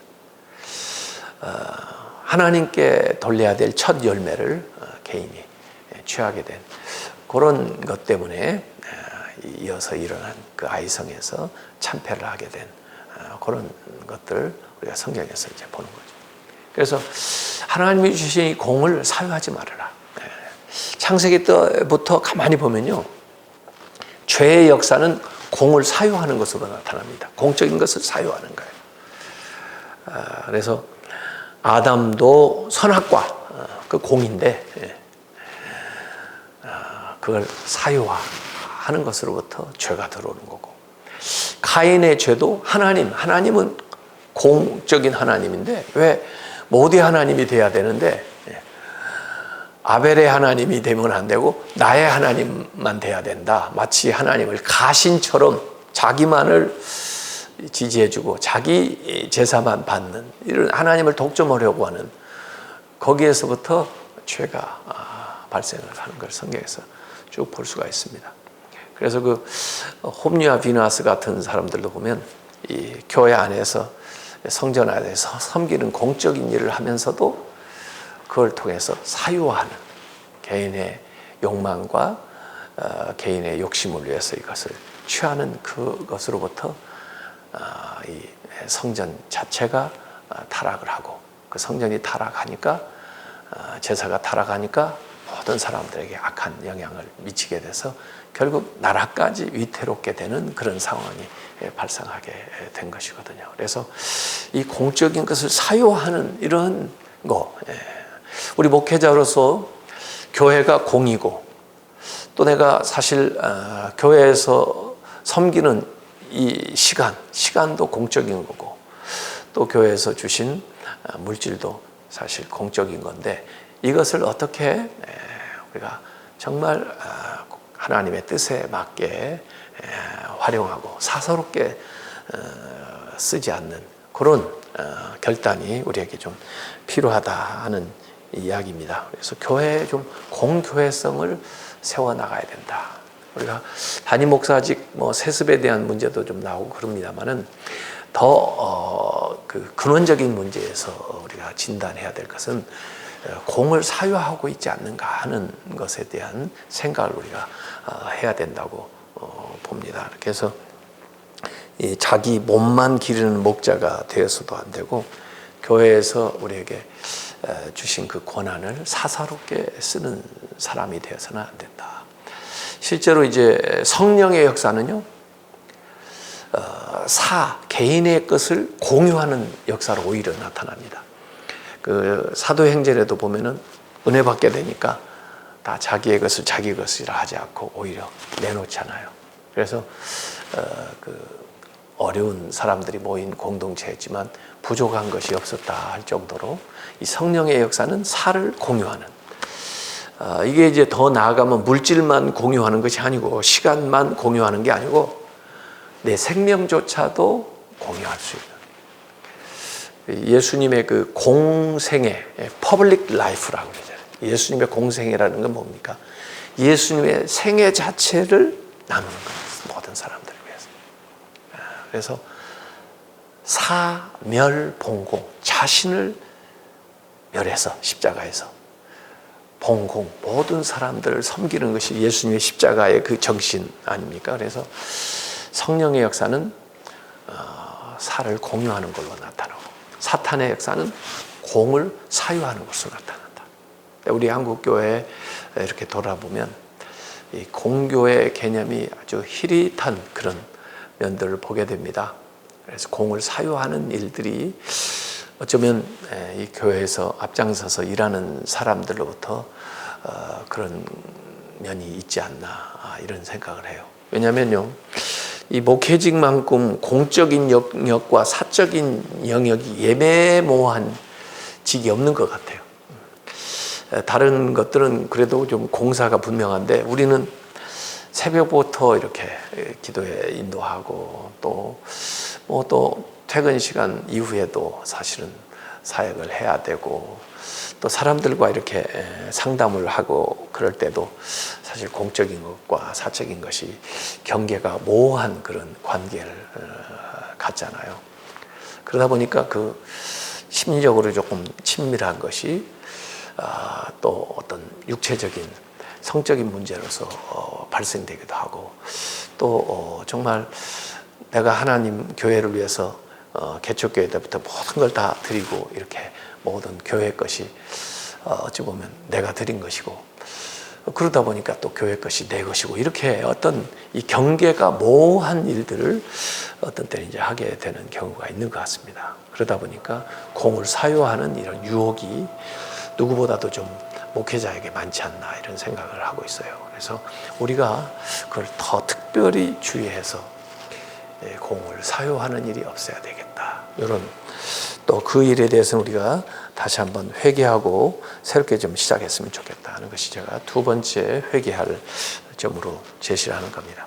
세 번째는요, 신학의 사사화입니다. 왜 이제 현대교회가 이렇게 성장이 둔화되고 그렇게 되느냐 하는 것을 진단하는 것에 보면요, 신앙생활이 사사화되고, 또 신앙생활이 상업화되고, 신앙생활이 고립화되고, 뭐 이러면서 이 신앙생활 교회 이제 신앙생활 하는 분들이 점점 교회에서 떠난다, 그런 이야기 진단 사회학적으로 하고 있는 분도 봤는데요. 우리 신앙생활이 정말 모든 것을 포괄하는, 교회 안에서만 신앙생활하는 게 아니고 가정에서도 신앙생활해야 되고 일터에서도 신앙생활해야 되고, 과거에 우리 크리스천들이 뭐 퍼센테이지가 적을 때에도 나라 모든 일들을 정말 거의 주도하는 그런 엘리트들이 크리스천들 많았는데, 점점 이 기독교 신앙이 사회 중심에서 밀려나요. 주변으로 밀려나요. 그래서 사적인 영역에 머무르고 마치 개인의 취미 생활처럼 이렇게 여겨지는 그런 면들이 없지 않았나. 그러다 보니까 영향력이 점점 줄어드는 겁니다. 예수님께서는 우리에게 그냥 빛이다라고 얘기만 하신 게 아니고 세상의 빛이다 하셨잖아요. 소금이라고, 소금 덩어리가 되라 그런 게 아니고 세상의 소금이 되라고 그랬는데, 우리의 신앙이 사회 속에서 증명이 돼야 되는데 굉장히 그 사사로운 사적인 영역에만 머무르는 면이 있지 않았나 이렇게 생각이 들어져요. 그러다 보니까 참 어떻게 교회 공간에서 모여서 우리끼리 이렇게 교제를 해야 신앙생활을 하는 것 같고, 그걸 이제 모이기 어려운 그런 상황이 돼버리면 가정에서나 일터에서 신앙생활을 하는 것이 좀 어려운 그런 이제 환경으로 나아가는 것은 굉장히 우리가 그동안 신앙생활을 좀 너무 사적인 영역에서만 머무르지 않았나 이런 생각을 하게 됩니다. 예수님의 제자들도 그 변화산에 올라갔을 때 너무 황홀한 체험을 하니까 그냥 여기에 머무르자고 그래요. 산에. 거기서 그냥 천막을 짓고. 근데 예수님은 아니다. 이 산 위의 종교가 아니고 그 삶의 현장으로 내려가야 된다. 그 안에는 고통받는 이웃이 있고 문제를 해결될 사람이 기다리고 있고, 그 곳에서 우리의 믿음이 증명이 돼야 되는데, 이 신앙생활이 그냥 개인의 삶의 영역에 빠지고 또 우리끼리 모여서 하는 일들로서 신앙생활을 하고 있지 않았나 이런 반성을 하게 됩니다. 워싱턴 DC에 가면요, 이 성경 이 박물관이 있다고 하는데 저도 가서 보지는 못했습니다만은 노예 성경이라는 게 있대요. 그리고 무슨 말인가 했더니 이 노예들을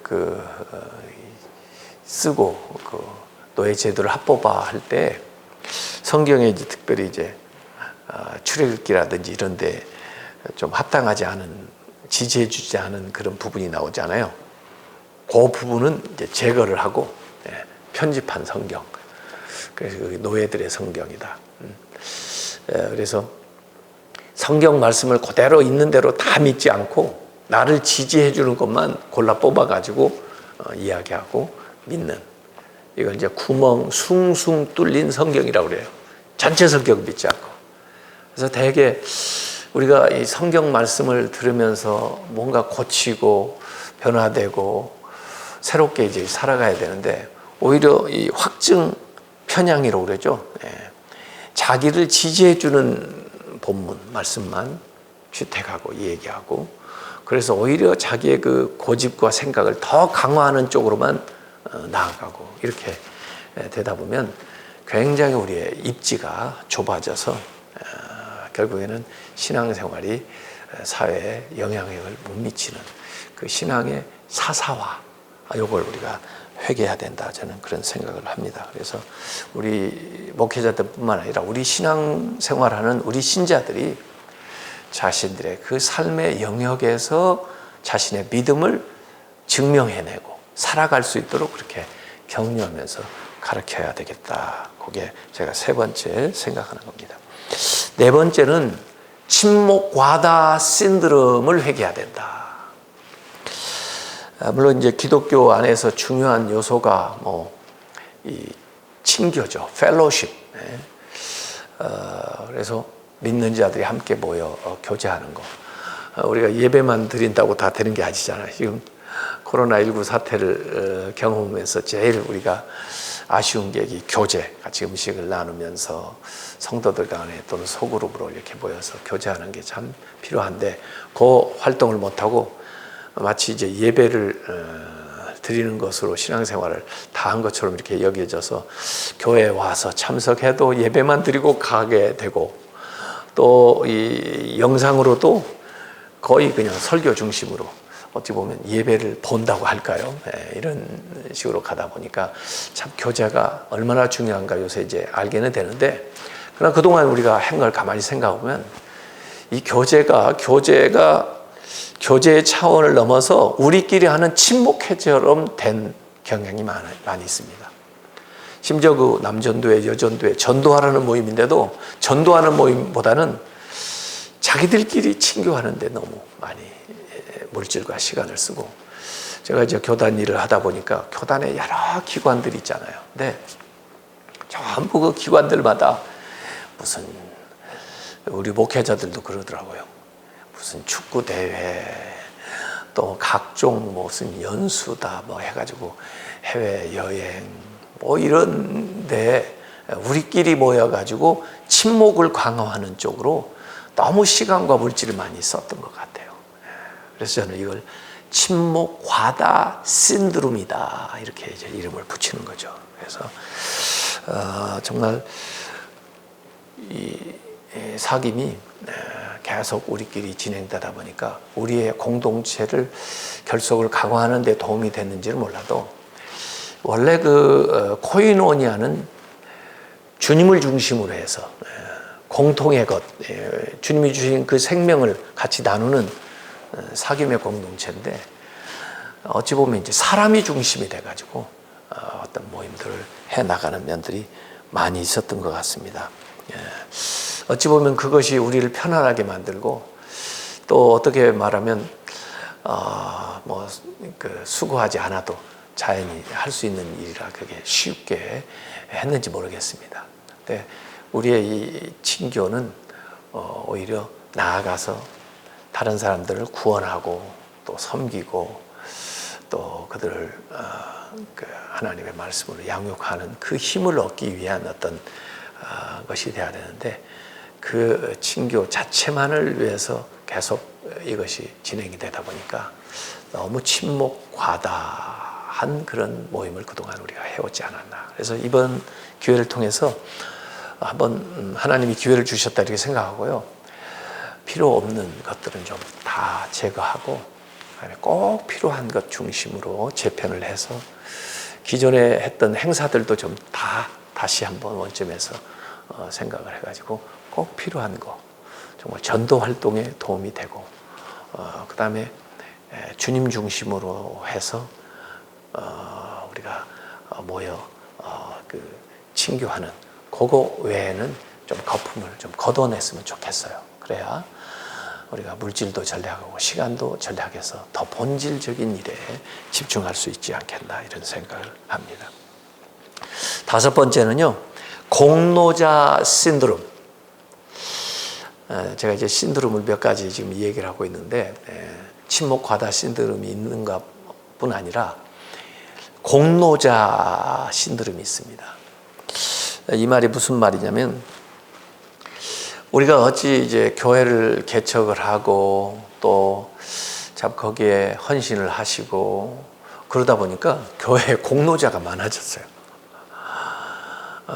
사실 우리 종교 개혁의 정신은 뭡니까? 공로가 아니라 은혜잖아요. 은혜. 하나님이 주신 은혜고, 섬길 수 있는 은혜고, 헌신할 수 있는 은혜였는데, 이게 좀 시간이 지나면서 내가 이 교회를 세웠다. 내가 이 교회를 위해서 이렇게 헌신했다. 내가 이 교회를 짓는데 얼마큼 뭐 드렸다. 뭐 해가지고 자기도 모르게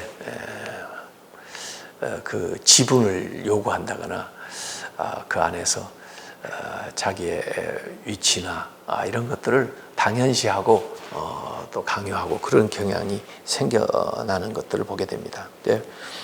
그 성경에도 보면은 바울 같은 분은 그저 내가 나 된 것은 주의 은혜라 그러면서 다 주님께 영광을 돌리고 그러고 하고, 예수님도 말씀하기를 우리가 명령을 다 수행한 후에는 무익한 종이다.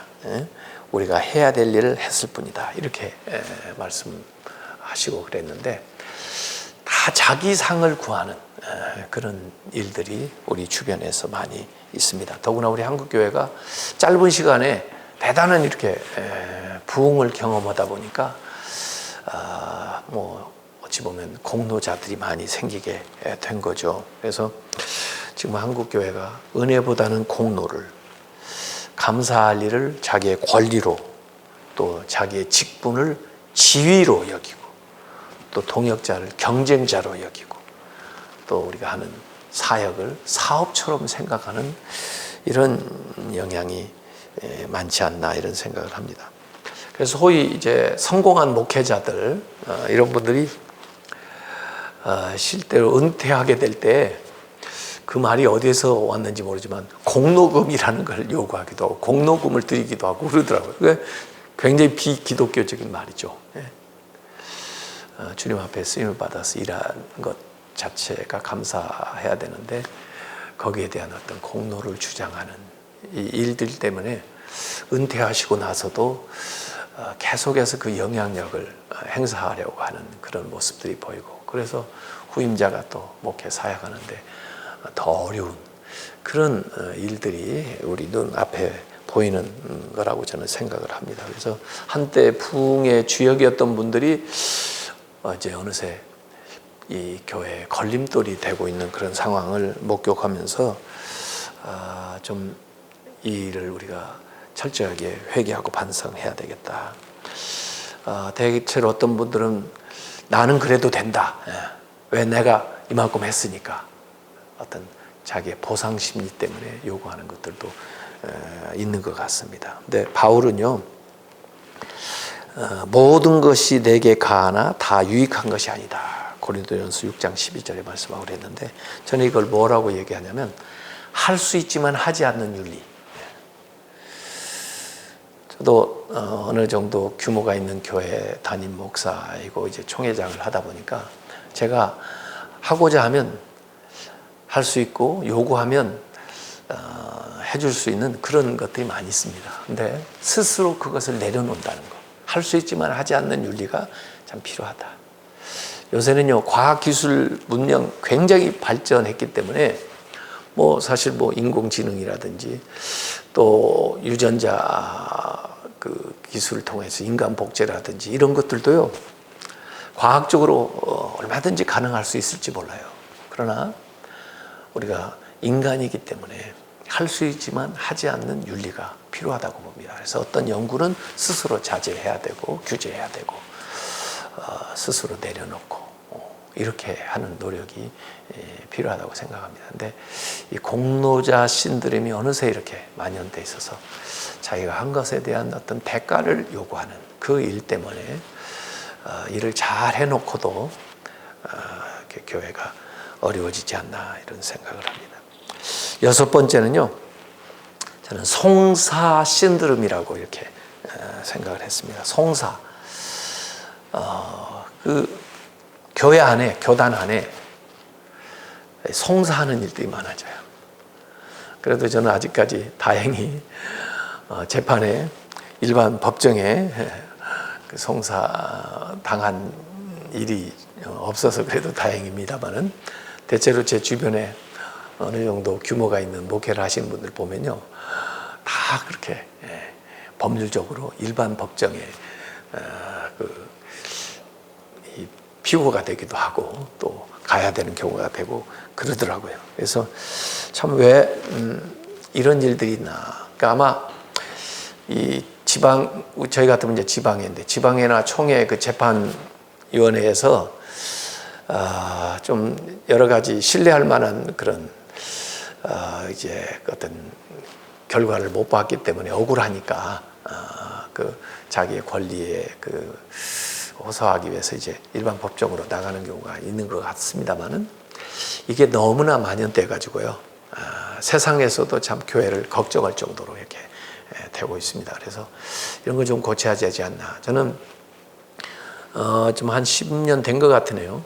기독교 화해중재원이라고 대법관을 지내신 분들이 만들었어요. 거기에 지금 이사로 같이 섬기고 있는데, 그분들도 이제 현역에 계실 때 교회 신자들이 와서 그냥 일반 법정에서 목사님, 장로님들 간에 소송하는 걸 보시고 너무 가슴이 아파가지고 그분들이 기독교 화해중재원을 만드신 겁니다. 그래서 대법원에서 화해중재할 수 있는 권한을 그들에게 줬어요. 그래서 양쪽 측에서 동의만 하면 그들이 화해중재에서 일을 원만하게 이제 해결해주는 그런, 그래서 일반 법정에 가지 않고도 해결하는 일들이 이제 있기는 한데, 그러나 둘 다 양쪽 측에서 동의를 해야 되는데 양쪽 측에서 동의를 안 해요. 한쪽 측만 동의하면 그게 성립이 안 되거든요. 그래서 일반 법정에 나갑니다. 근데 바울은 고린도전서 5장 7절 같은 데 보면 차라리 속는 것이 낫지 않냐. 왜? 너희들이 세상을 심판하게 될 텐데 세상 사람들한테 왜 심판을 받냐.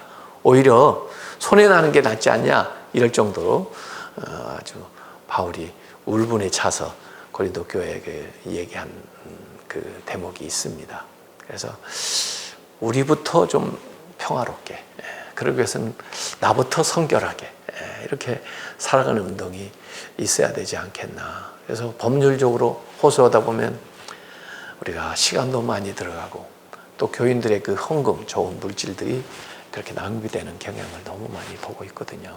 그래서 우리가 이 평화를 만드는 사람들인데 우리 먼저 이렇게 서로 평화하지 못하면 어떻게 세상에 평화를 만드는 직분을 우리가 감당할 수 있겠나. 이게 참 안타깝습니다. 그래서 한국교회가 이런 교회에 좀 더 여기에 자성하고 변화가 일어났으면 좋겠다는 거고요. 마지막 저는 7번째를 무례한 기독교를 회개해야 된다. 세상 사람들에게 비치는 기독교의 모습이 그런 것 같아요. 기독교가 너무 교만하다.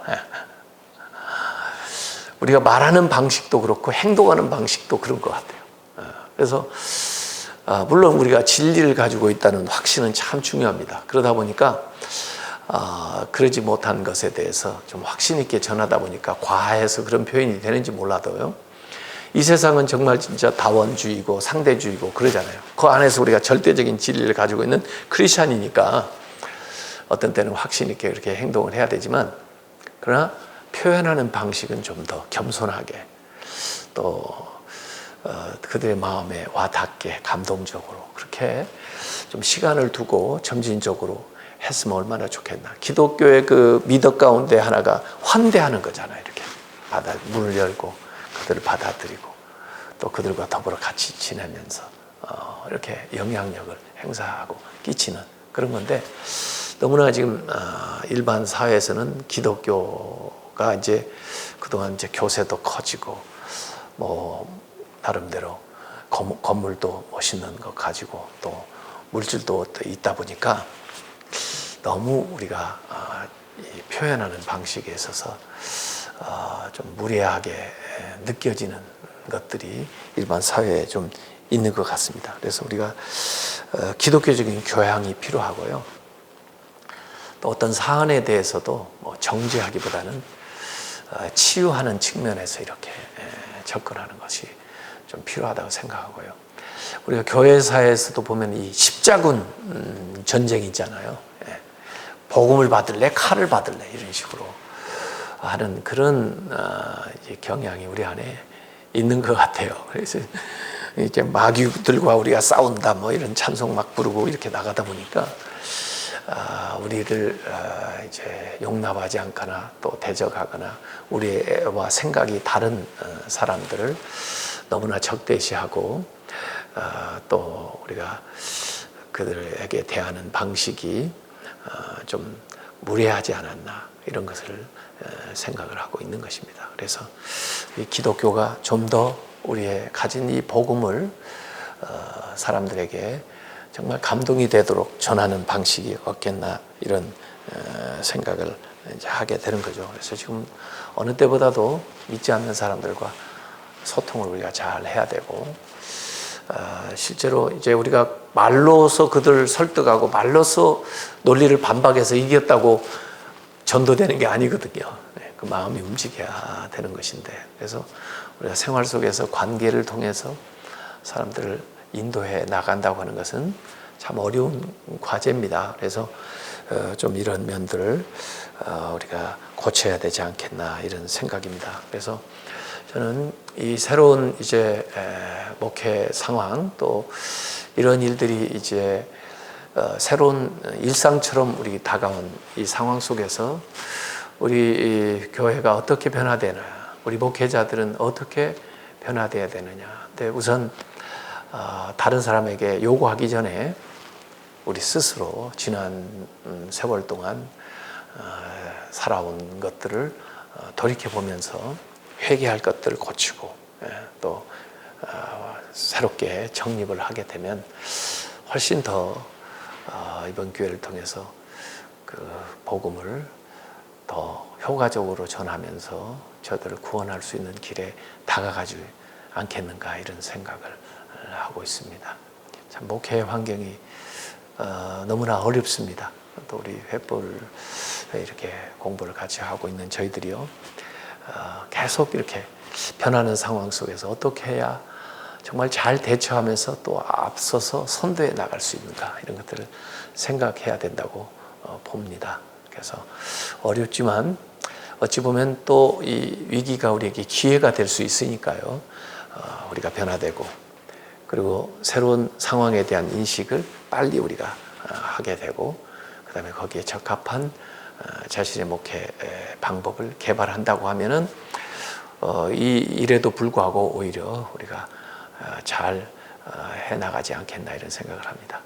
저는 무엇보다도요 교회가 안전하다 그런 의식을 좀 심어줬으면 좋겠습니다. 이 사회 분위기가 뭐 교회에 오는 것을 꺼려하고 또 마치 그 뭐 감염이 이제 교회에서 일어나는 것처럼 이렇게 그 교회를 안 좋게 만드는 이런 것들을 우리가 개선해 나가기 위해서는 안전한 예배 환경 만들기 캠페인을 교인들에게부터 우리가 시작하면서 교회는 안전한 곳이다. 또 교회는 사회에 대해서 책임을 지고 있는 공동체다. 또 우리 교회가 이 지역 사회를 잘 섬기는 또 모범적인 그런 공동체로 나아가야 된다. 이런 인식을 우리가 같이 가지고 확산해 나가면 지금까지 교회에 대해서 좀 가지고 있었던 부정적인 인식들도 좀 개선시켜 주면서 우리 교우들도 교회 중심의 신앙생활뿐 아니라 일상생활에서 신앙생활을 잘 해서 이 신앙이 사적인 영역에 머무르지 않고 공적인 영역에서 실질적으로 힘을 발휘하게 된다면 오히려 이번 기회에 그 한국교회에 기회가 되지 않겠나. 예루살렘 교회에 큰 핍박이 임했지만 그들이 흩어져서 각 지역에 복음을 전하는 기회를 만드는 것처럼 이번 기회에 오히려 참 이렇게 각 지역으로 번전하는 계기가 됐으면 좋겠어요. 제가 참 어떤 면에서 보면 코로나19가요. 참 그 미약한 게 눈에 보이지도 않는 것이 이 짧은 시간에 지금 전 세계에 퍼졌잖아요. 옛날에 바울이 복음을 전할 때 바울 보고 별명이 전염병이라고 그랬어요. 그만큼 이렇게 빨리 힘있게 확산됐다 그런 얘기인데요. 이때 조금 우리가 위축되고 또 좀 준비했다고 이렇게 생각을 하고요. 다시 힘을 얻어서 정말 세계 각 지역에 복음을 전파하는 그런 교회가 되려면 저는 이 7가지 회개해야 될 것들을 우리 목회자들이 앞장서서 선도하고 우리 교회가 그렇게 변화되게 되면은 다시 한번 하나님께서 우리 교회에 기회를 주시지 않겠나 그렇게 생각합니다. 잠시 기도하겠습니다. 아버지 하나님, 저희들이 목회의 새로운 환경 안에서 잘 대처해 나가기 위해서 이렇게 어려운 환경에도 같이 모임을 갖고 또 귀한 사귐과 또 말씀들을 나누고 있습니다. 주님께서 우리와 함께 하셔서 이를 통해서 하나님의 영광이 나타나고 다시 한번 우리 한국교회가 불타오를 수 있도록 역사하여 주시옵소서. 예수님의 이름으로 기도하옵나이다. 아멘. 네, 귀한 강의 참 감사드립니다. 포스트 코로나 시대의 교회와 목회라는 주제로 12주간 열리는 횃불회는 팬데믹의 상황에서 미래를 준비하는 목회자 여러분들을 섬기는 모임입니다. 감사합니다.